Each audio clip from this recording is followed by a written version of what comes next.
நற்செயல்களால் செழிப்பு பிறக்கிறது. செயல்பாட்டின் விளைவாக அது வளர்கிறது. திறனின் விளைவாக அது ஆழமாக வேர் விடுகிறது. சுய கட்டுப்பாட்டினால் அது உறுதி பெறுகிறது.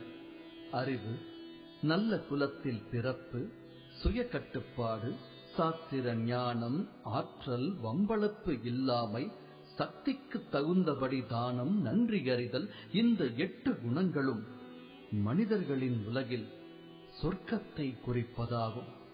8ல் 4 நன்மையுடன் பிரிக்க முடியாதபடி தொடுக்கப்பட்டுள்ளது. நல்லவர்களால் பின்பற்றப்படுகிறது. அந்த 4 வேள்வி, கொடை, கல்வி மற்றும் தவம் ஆகியவையா.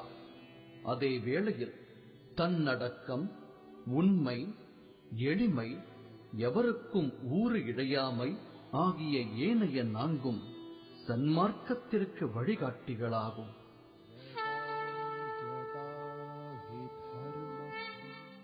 குரு நாட்டினுடைய தலைநகரமான ஹஸ்தினாபுரத்துல தான் நாம இப்போ பயணம் செஞ்சிட்டு இருக்கோம். ஹஸ்தினாபுரம்னாலே நம்ம எல்லாருக்கும் ஞாபகத்துக்கு வர்றது கௌரவர்கள், பஞ்சபாண்டவர்கள் தான்.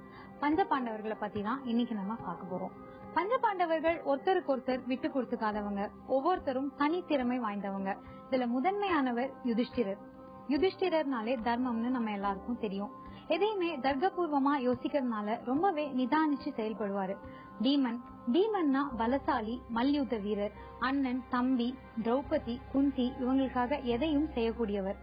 அர்ஜுனன் வில்வித்தையில மட்டும் தேர்ச்சி பெற்றவர் இல்ல, பெண்களிடத்திலும் தனி அன்பு செலுத்தக்கூடியதுல சலைச்சவர் இல்ல. மகாபாரதத்திலேயே அர்ஜுனன்னா சிறந்த வேடதாரின்னு குறிப்பிட்டிருக்கு. பஞ்ச பாண்டவர்கள்லயே அழகானவர் நகுலன். மத்தவங்கள மாதிரி வில்வித்தையில தேர்ச்சி பெற்றிருந்தாலும் இவருடைய தனித்திறமை வாள் மற்றும் அஸ்வசாஸ்திரம்ல இருந்தது. குதிரைய பத்தின அறிவுல தேர்ச்சி பெறதான் அஸ்வசாஸ்திரம். அடுத்தது சகாதேவன். ஜோதிடத்துல வல்லவரான இவருக்கு மகாபாரத போர் வரப்போகுதுன்னோ அதனுடைய முடிவு எப்பேற்பட்டதா இருக்க போகுதுன்னோ முன்கூட்டியே தெரிஞ்சும் வெல்ல சொல்ல முடியாத ஒரு நிலை. ஏன்னா சொன்னா மண்ட சுக்குநூறா சிதறிடுன்ற ஒரு சாபம். இவருடைய தனித்திறமை வாள் மற்றும் ஈட்டி எறிதல்ல இருந்தது. இப்பேற்பட்ட திறமை வாய்ந்த பஞ்சபாண்டவர்களுக்கு ஹஸ்தினாபுரத்துல ஒரு கோயில் இருக்கு. அந்த கோயிலுக்கு பேரே பஞ்சபாண்டவர் கோயில். ஹஸ்தினாபுரம் ஊரை விட்டு கொஞ்சம் தள்ளி இருக்கு பாண்டேஸ்வரர் கோயில். ஒரு கோட்டை மாதிரியான கட்டடமா தெரியுது இந்த கோயிலோட அமைப்பு. அதிக சிற்பங்களும் சன்னதிகளும் இல்லாத எளிமையான கோயிலா இந்த பாண்டேஸ்வரர் கோயில் அமைஞ்சிருக்கு. இந்த கோயிலுக்கு விசேஷ நாட்களை தவிர்த்து மற்ற நேரங்கள்ல பயணிகள் அதிகமா வர்றதில்ல அப்படின்னு உள்ளூர் வாசிகள் வருத்தத்தோட தெரிவிக்கிறாங்க. அவங்க சொன்ன மாதிரியே நம்மளாலையும் கோயில்ல அதிக கூட்டத்தை பார்க்க முடியல. பாண்டவர்கள் சிவனை பூஜிக்கிறதுக்காக இந்த இடத்துல கோயில் கட்டினாங்கன்னு காலப்போக்குல அந்த கோயில் சிதிலம் அடைஞ்சதால அதே இடத்துல சிவனுக்கு அடுத்தடுத்து வந்த மன்னர்கள் ஆலயங்களை எழுப்புனாங்கன்னு சொல்லப்படுது. தற்காலத்துல இருக்கிற இந்த கோயிலுமே மிக பழமையானதா இடிபாடுகளோட தான் காணப்படுது. இந்த கோயில் கட்டப்பட்டு சுமார் 1 நூற்றாண்டுக்கும் மேல ஆகியிருக்கலாமா. இந்த கோயிலுக்குள்ள ஒரு பழமையான ஆலமரம் இருக்கு. இந்த ஆலமரம் மகாபாரத காலத்துல இருந்தே இங்க இருக்கிறதா மக்கள் நம்புறாங்க. பக்தர்கள் கூட்டம் இல்லைனாலும் இங்க சன்னியாசிகள் அதிகம் பேர் இருக்காங்க. வெவ்வேறு ஊர்கள்ல இருந்து வந்து இங்க தங்கி இருக்காங்க. இவங்களை பொறுத்தவரை ஹஸ்தினாபுரம் புனிதமான பூமி. இங்க வந்து தங்கறதன் மூலமா மோட்சம் கிடைக்கும் அப்படிங்கறது இவங்களோட நம்பிக்கை. இந்த கோயிலுக்குள்ள காளி தேவிக்கும் வழிபாடுகள் செய்யப்படுது.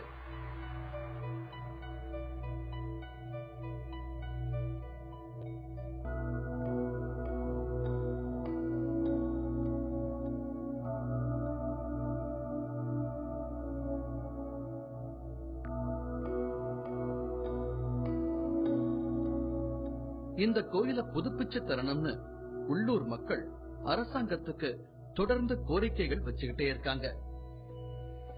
இதுதான் பாண்டேஸ்வரர் கோயில். இந்த கோயில் பாண்டவர்களால தான் கட்டப்பட்டது அப்படின்னும் இல்ல இந்த கோயிலே பாண்டவர்களுக்காக தான் கட்டப்பட்டது அப்படின்னு 2 விதமான கருத்துக்கள் இங்க நிலவுது. இங்க சிவன் லிங்க உருவத்துல வச்சு வழிபடப்படுறாரு. இந்த கோயில் வளாகத்துக்குள்ளேயே ரொம்ப பழமையான ஒரு ஆலமரம் இருக்குது.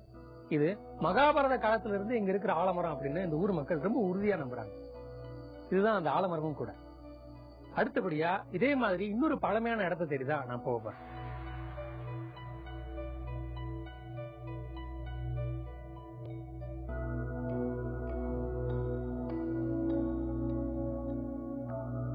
அரண்மனை கட்டும் போதே ஆபத்து காலத்துல தப்பிக்கிறதுக்கான சுரங்கமும் தோண்டப்படும். அந்த சுரங்கத்தோட ஒரு வெளிவாயில் பெரும்பாலும் ஆலயங்கள்ல தான் வந்து சேரும்.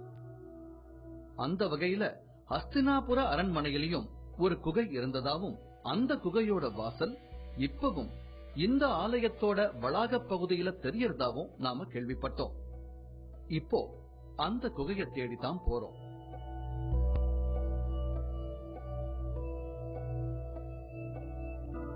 நம்ம ஏற்கனவே பார்த்த பாண்டவ மகாதேவ கோயில இருந்து பின்பக்கமா இருக்கிற ஒத்தடி பாதை வழியா நடந்து வந்தா நான் இருக்கிற அந்த குகை பகுதிக்கு வந்துடலாம்.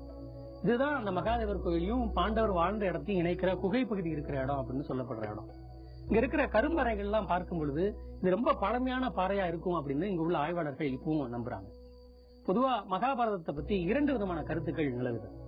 ஒரு பக்கம் இது இந்தியா முழுக்க இருக்கிற மக்களால ரொம்ப பக்தி பரவசமான இதிகாசம் அப்படின்னு நம்பப்பட்டு வந்தாலும், இன்னொரு தரப்புல இருக்கிற இன்டலெக்சுவலான ஆட்களால இதற்கு எதிர்மறையான விவாதங்களும் வைக்கப்பட்டுக்கிட்டே வருது. ஆனாலும் கூட மகாபாரதத்தின் மீதான ஈர்ப்பும் தன்னுடைய கதாபாத்திரங்கள் மீதான தேடலும் மட்டும் இங்க தொடர்ந்து கொண்டே இருக்கு. அடுத்தபடியா நானும் கூட மகாபாரதத்தோட தொடர்புடைய ஒரு கதாபாத்திரம் வாழ்ந்த பகுதியை நோக்கி தான் போக போறேன். மகாபாரதத்துல வர முக்கிய கதாபாத்திரம் விதுரர். அறிவில் சிறந்தவர். திருதராஷ்டிரனுக்கு கண்ணு தெரியலங்கிறதுனாலயும் பாண்டு வனவாசம் போயிட்டாருங்கிறதுனாலயும் நாட்டை ஆளக்கூடியவர் விதுரர் தான். நியாயப்படி நாட்டை ஆள்றதுக்கு எல்லா தகுதியும் இருந்தாலும் அவருடைய தகுதியை தீர்மானிச்சது அவருடைய ஜாதி தான். திருதராஷ்டிரனும் பாண்டுவும் எப்படி கிருஷ்ணத்வைபாயனருக்கு நியோக முறைப்படி பிறந்தாங்களோ அப்படி பிறந்தவர் தான் விதுரரும். அரண்மனை பணிப்பெண்ணுக்கு பிறந்தாரு அப்படிங்கிற ஒரே காரணத்துக்காக கடைசி வரைக்கும் நாட்டை ஆள முடியாமையே போயிட்டாரு. ஒவ்வொரு கட்டத்திலையும் அவர் மகாபாரதத்துல ஒதுக்கி வைக்கப்பட்டது அவருடைய பிறப்பின் நிலைய சொல்லித்தான். ஆனாலும் தன்னுடைய புத்தி கூர்மையால அவர் தவிர்க்க முடியாத வகையில மகாபாரதம் முழுக்கவுமே தன்னுடைய பங்களிச்சிருக்காரு. விதுரருக்கு பெண் பார்த்து திருமணம் செய்து வச்சதும் பீஷ்மர் தான். விதுரர் திருமணம் செய்து கொண்ட பெண் தேவகன் அப்படிங்கிற மன்னரோட மகள். இந்த விதுரர் ஹஸ்தினாபுரத்துல இருந்த போது தங்கியிருந்த இடத்துக்கு தான் நாம இப்ப போக போறோம். அந்த இடத்தை விதுரர் குடின்னு சொல்றாங்க. இந்த பகுதியில பாம்புகளோட எண்ணிக்கையும் கணிசமா இருக்கு. அதனால அடர்ந்த காற்று பகுதி மாதிரி இருக்கிற இந்த இடத்துக்குள்ள நாம போக போறோம்னு சொன்னதும் உள்ளூர் மக்கள் பாம்புகள் தொடர்பா நம்மள எச்சரிச்சுதான் அனுப்புனாங்க.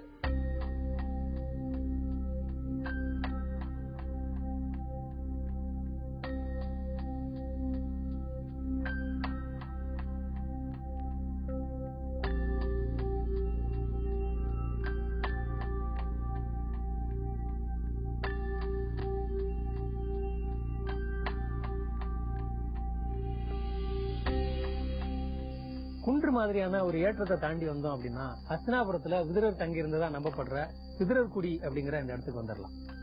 விதுரர்குடி அப்படிங்கிற முக்கியமான பேரை தாங்கி இருக்கிற இந்த இடம் இன்னைக்கு என்னமோ வெறும் புதர்கள் மண்டி கிடக்கிற இடமா தான் இருக்கு. மொத்தமே 10 இருந்து 15 குடியிருப்புகள் உள்ளதான் இங்க இருக்கும் அப்படின்னு நினைக்கிறேன். நாங்க இந்த இடத்துக்கு வர்றோம் அப்படின்னு சொன்ன உடனே உள்ளூர்வாசி ஒருத்தர் போகும்போது பார்த்து போங்க, அந்த இடத்துல நாகங்கள்லாம் இருக்கும் அப்படின்னு எச்சரிச்சாரு. இந்த இடத்த பார்க்கும்போது இது அப்படிதான் இருக்குமோ அப்படின்னு எனக்கு தோணுது. இது பக்கத்திலேயே ரொம்ப பழமையான இன்னொரு காலபைரவர் கோயில் இருக்குது அப்படின்னு சொல்றாங்க. சிவபெருமானோட மற்றொரு அம்சம்தான் கால பைரவர். தமிழ்நாட்டுல பைரவர்னு சொல்றோம்.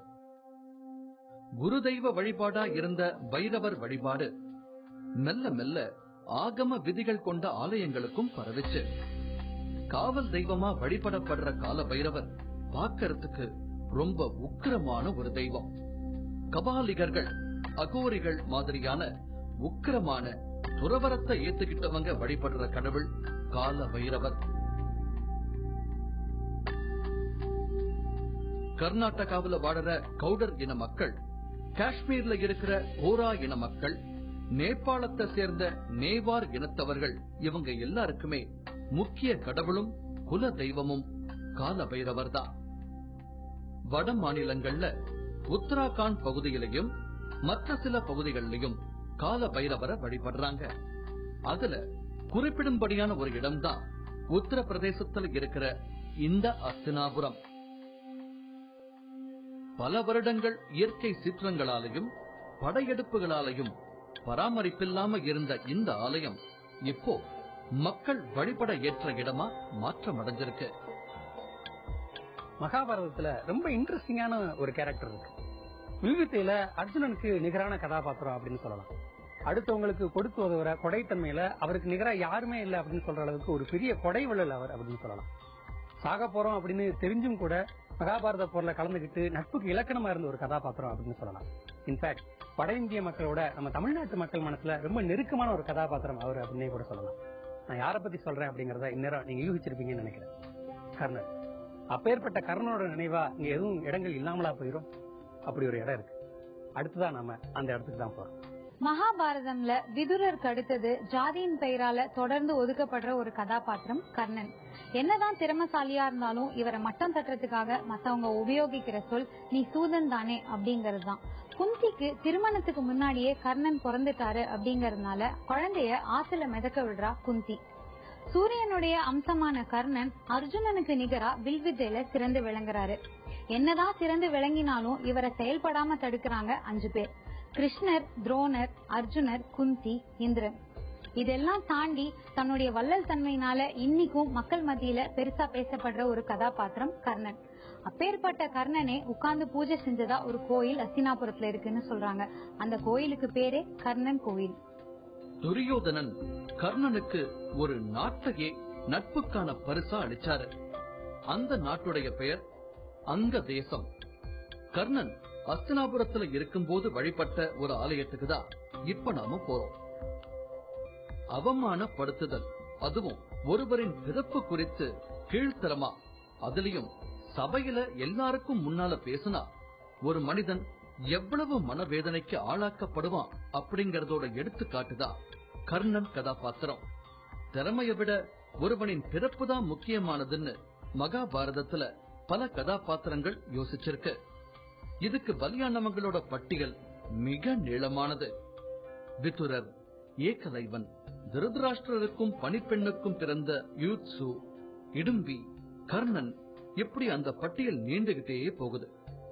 இந்தியாவுல ஏறத்தாழ 5000 ஆண்டுகளுக்கும் மேலா மாறாம இருக்கிற இந்த ஏற்றத்தாழ்வு வருத்தம் தரக்கூடிய ஒரு விஷயம். மழை காலத்துல அடுப்பெரிக்கும் விறகுகள் நனைஞ்சு போச்சுன்னு ஒருத்தர் வந்து கர்ணன் கிட்ட கேட்கும் போது தன்னுடைய வீட்டு கூரையில இருந்த உத்தர கட்டைகளை பிரிச்சு தந்தாராம் கர்ணன்.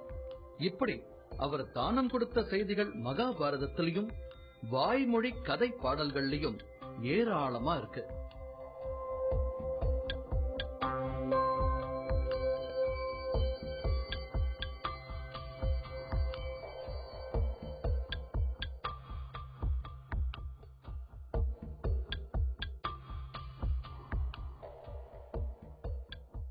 கர்ணன் மேல நிறைய விவாதங்கள் நடத்தப்பட்டு நிறைய விமர்சனங்கள் வைக்கப்பட்டுக்கிட்டே வருது அப்படின்னாலும் யாராலையும் தர்க்க ரீதியா மறுக்கவே முடியாத ஒரு விஷயம் அப்படின்னா கர்ணனுடைய வள்ளல் தன்மை அப்படின்னு சொல்லலாம். இதிகாசம் முழுக்க அதுக்கு உதாரணமா நிறைய விஷயங்களை நம்மளால எடுத்துக்காட்ட முடியும். அப்பேற்பட்ட கர்ணனுடைய நினைவா அஸ்தினாபுரத்துல கட்டப்பட்ட கர்ண மந்திரில தான் இப்ப நான் இருக்கிறேன். இங்க இப்பவும் கூட மக்களுக்கு கொடுத்து உதவணும் அப்படிங்கறதுக்காக நிறைய தானிய மூட்டைகளை அடுக்கி வச்சிருக்கிறத நம்மளால பார்க்க முடியும். இந்த இடத்துல இருக்கிற பகவதி அம்மனை வழிபட்டதுக்கு அப்புறம் தான் கர்ணன் மக்கள் கேட்கிற செல்வங்கள் எல்லாத்தையும் வாரி வழங்கி கொடுத்ததா அந்த பகுதி மக்கள் சொல்றாங்க. இப்பவும் கூட கர்ணன் வழங்கின அந்த பகவதி அம்மனுடைய வழிபாடும் கூடவே பக்கத்துல சிவனுடைய வழிபாடும் இங்க தொடர்ந்து நடந்துகிட்டே இருக்கு. இந்த கோயில்ல எப்பவுமே தானிய மூட்டைகளை அடுக்கி வச்சிருக்காங்க. வர்றவங்களுக்கு தானியங்களை அள்ளி கொடுக்கறாங்க. கர்ணனை தினமும் நினைவுபடுத்திக் கொள்ற நிகழ்வா பல காலங்களா இத தொடர்ந்துகிட்டு வராங்க. அடுத்ததா நம்ம பார்க்க போறது முக்கியமான இடம். இந்திரபிரஸ்தால இருக்க திரௌபதியையும் பாண்டவர்களையும் அஸ்தினாபுரத்துல நடக்க போற யாகத்துக்கு விருந்தினரா அழைக்கிறாங்க கௌரவர்கள். இது சூழ்ச்சின்னு தெரிஞ்சிருந்தும் பீஷ்மர், விதுரர் மாதிரி பெரியவங்க இருக்க இடத்துல என்ன நடக்க முடியும்னு நம்பிக்கையோட வராங்க. வந்த இடத்துல சகுனியோட சூழ்ச்சியால சூதாட்டத்துல தர்மர் தன்னுடைய மனைவி, சகோதரர், ராஜ்யம்னு எல்லாத்தையுமே இழக்கிறாரு. திரௌபதி சபைக்கு இழுத்து வரப்படுறா, அவமானப்படுத்தப்படுறா. இந்த சம்பவம் தான் மகாபாரத போர் நடந்தே ஆகணும்னு தீர்மானிக்குது. திரௌபதிக்கு அநீதி நடந்த இடம்னு சொல்லி ஒரு இடத்தை இந்த உள்ளூர் மக்கள் நம்புறாங்க. அந்த இடத்துக்கு பேரும் திரௌபதி காட். மகாபாரதத்துல வர முதன்மையான பெண் கதாபாத்திரங்கள்ல திரௌபதி முக்கியமானவங்க. துருபத மன்னனுக்கு செல்ல பெண்ணா வளர்ந்த திரௌபதிய அர்ஜுனன் போட்டியில வென்று திருமணம் செஞ்சுக்கிட்டாரு. திரௌபதி தான் விரும்பிய அர்ஜுனனை கைப்பிடிக்க போகும் சந்தோஷத்துல இருக்கும்போது கூடவே அர்ஜுனனோட சகோதரர்களையும் திருமணம் செய்துக்கணுங்கிற நிலை வந்தது. அப்ப திரௌபதியின் மனநிலை எப்படி இருந்திருக்கும்னு சிந்திக்கிறதே நம்ம கற்பனைகளுக்கெல்லாம் அப்பாற்பட்டதா இருக்கு. ஒரே குடும்பத்தை சேர்ந்த சகோதரர்கள் ஒரே பெண்ணை மனம் செய்துக்கிற வழக்கம் சில பழங்குடி இன மக்களிடம் இருந்திருக்குன்னு சொல்றாங்க. அதனாலதான் மகாபாரதத்துல இப்படி ஒரு சம்பவம் சொல்லப்பட்டதுன்னு சொன்னாலும் இந்த இதிகாசத்துல அதிகமா அவமானத்துக்கும் கேலிக்கும் ஆளான பெண் திரௌபதி தான்.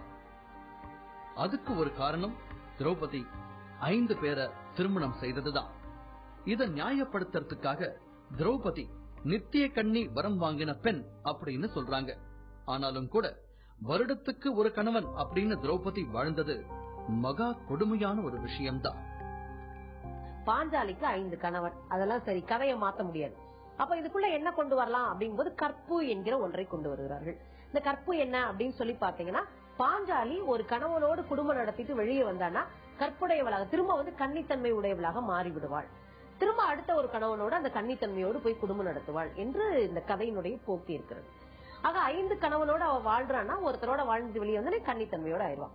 இதுல இன்னொரு கேள்வி நமக்கு பெண்ணியலாளராக நமக்கு என்ன கேள்வி வருகிறது என்றால், ஏன் இந்த கற்பு என்கிற ஒன்றை வலுக்கட்டாயமாக திணித்திருக்கிறார்கள் என்கிற ஒரு கேள்வி வருகிறது. காரணம், ஆண் தலைமை தாங்குகிற இன்றைய சமூகத்துல பெண்ணுடைய உடல் என்பது ஒரு பொருளாகவும் அது அந்த சம்பந்தப்பட்ட ஆணுக்கு மற்றும் உடைமையான பொருளாகவும் பார்க்கப்படுகிற ஒரு பார்வைதான் இந்த கதைக்குள் கற்பு என்பது திணிக்கப்பட்டதற்கான காரணமாகவும் இருக்கிறது என்பதை நம்ம பேச வேண்டியும் இருக்கு. எனவேதான் திருமணம் 5 கணவன்மார்களோடு வாழ்ந்த பாஞ்சாலியை பின்னாடி கற்புக்கரசி என்று சொல்வதற்கு கூட காரணம், அவள் ஒருவரோடு வாழ்ந்து வெளிவருகிற போது கன்னித்தன்மை அடைவாள் என்றார். இதே போல நித்திய கண்ணி வரம் வாங்கின இன்னொரு பெண்ணும் மகாபாரதத்துல உண்டு. அவங்க பேரு மாதவி. நித்திய கண்ணி வரம் அப்படிங்கிறது உடலுக்குத்தானே தவிர மனதுக்கு இல்லை அப்படின்னு வாதாடுற உரிமைய யாருமே திரௌபதிக்கும் மாதவிக்கும் கொடுக்கல. ஒரு பெண் பணைய பொருளா பார்க்கப்பட்டதையும் அதன் விளைவுகளையும் பதிவு செய்த நூல் மகாபாரதம். பாண்டவர்கள் தான் மகாபாரதத்தின் கதாநாயகர்கள் என்றாலும், யுதிஷ்டிரர் தர்மத்தின்படி நடக்கிறவர்னு பேர் வாங்கியிருந்தாலும், திரௌபதிக்கு நடந்த இந்த அவமானத்தினால பாண்டவர்கள் மேல நமக்கு இயல்பாவே கேள்விகள் எழறத தவிர்க்க முடியல. வாழ்க்கை முழுவதும் அறத்தை தவறாமல் பின்பற்றியவர்கள் இந்த பாண்டு பிள்ளைகள், அதாவது பாண்டவர்கள். அப்படி இருக்கும்போது எந்த இடத்துல அறம் தவினார்கள் என்றால், சகுனியினுடைய அந்த சூதாட்டத்தை சூதுக்கு அழைத்த போது அதை மறுத்து கொண்டிருந்தவர்கள் ஒரு கட்டத்துல இப்படி மறுப்பதே ஒரு விரோதத்தை வளர்க்குமோ என்ற பயத்தை உள்வாங்கிக் கொண்டு அவர்கள் நேரடியாக சூதாட்டத்திற்கு வந்துடுறாங்க. அப்படி சூதாடுகிற போது நாடு நகரங்கள் எல்லாம் வைத்து இழந்தாயிற்று. எல்லாத்தையும் வச்சு இழந்த பிறகு கடைசியாக சகுனி தூண்டி விடுகிறார். ஏன், உன் மனைவி இருக்கிறார்கள ராசியானவ, அவளை வச்சு நீ ஆடுனா இழந்த பொருள்களை எல்லாம் மீட்டலான்னு. சூதாடியவர்களுக்கே இருக்கிற ஒரு பலவீனம் என்னவென்றால், இழந்ததை எல்லாம் மீட்பதற்காக கையில் இருக்கிற மிக உயர்ந்த ஒரு பொருளை வைத்து ஆடி முடித்து விடுவதுதான். அப்படித்தான் இவங்க என்ன பண்றாங்க, பாண்டவர்கள் அந்த இடத்திலே சூது என்கிற அறமற்ற தர்மமற்ற ஒன்றுக்குள் மாட்டிக்கொண்டு தன்னுடைய மனைவியை ஒரு பொருளாக பாவித்து அங்கே வைத்து சூதாடி தோற்கிறார்கள்.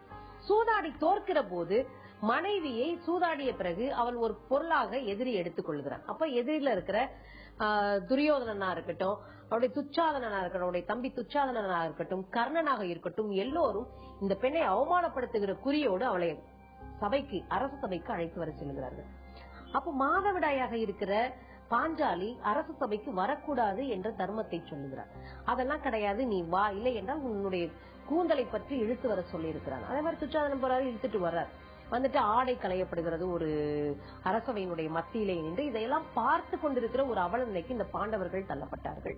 பாண்டவர்களிருந்தே மூத்தவராக இருக்கிற தர்மனை எப்பொழுதும் எதிர்த்து பேச தம்பிகள் மிகப்பெரிய அளவில் எதிர்த்து பேசக்கூடிய ஒரு சூழலை இது உருவாக்குகிறது அப்படின்னு நம்ம பார்க்கலாம்.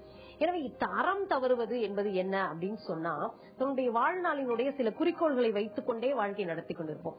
அந்த குறிக்கோள்களை தவறி சாதாரண ஒரு விஷயத்திலே தன்னுடைய மானத்தையும் தன்னுடைய லட்சியத்தையும் தன்னுடைய குடும்பத்தையும் பொருளையும் இழந்து நிற்கிறது அறம் தவறிய விஷயமாக இங்கே நம்ம பார்க்கலாம். நாம திரௌபதி காட் பக்கத்துல வந்துட்டோம்.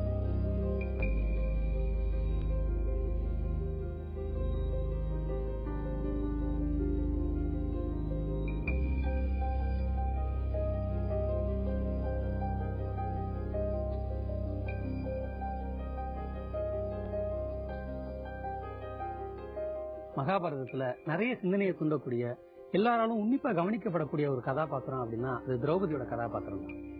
அந்த திரௌபதியோட நினைவா இந்த ஹஸ்தினாபுரத்துல ஏதாவது இடம் இருக்குமா அப்படின்னு உள்ளூர்வாசிகளை விசாரிச்சு பார்த்தப்ப அவங்க திரௌபதி காட் அப்படின்னு ஒரு படித்துறை இருக்கிறதா சொன்னாங்க. தேடி வந்து பார்த்தப்ப நிறைய பாசி படர்ந்த ஒரு நீர்நிலையும் அது பக்கத்துல இருக்கிற படிக்கட்டுகளும், இதுக்கு இன்னும் பக்கத்துல திரௌபதிக்காக கட்டப்பட்ட ஒரு சின்ன கோயிலையும் நம்மளால பார்க்க முடியும். இங்கதான் திரௌபதி வழக்கமா வந்து குளிப்பாங்களாம். குளிச்சு நீராடி முடிச்சுட்டு அரண்மனைக்கு போற வழியில இருக்கிற ஒரு சிவலிங்கத்தை வழக்கமா தரிசிப்பாங்க. திரௌபதிக்கு கிருஷ்ணர் மேல பக்தி அப்படிங்கிறது நம்ம எல்லாருக்குமே தெரியும். திரௌபதி சிவனோட பக்தையாவும் இருந்திருக்காங்க அப்படிங்கிறாங்க இங்க வசிக்கிற மக்கள். அதுக்கு சாட்சியா ஒரு சிவன் கோயில கட்டினாங்களா. திரௌபதி குளத்துல நீராடிட்டு இந்த சிவன் கோயில தரிசனம் செஞ்சதாவும் சொல்றாங்க.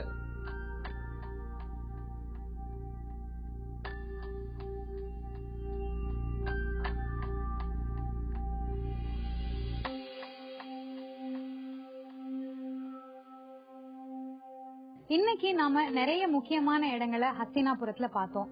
நாம பாக்குறதுக்கு இன்னும் சில இடங்கள் இருக்கு. அந்த இடங்கள் எல்லாமும் மகாபாரதத்தோட தொடர்பு கொண்ட இடங்கள் தான். அடுத்த வாரம் அந்த இடங்கள் எல்லாம் பார்க்கலாம்.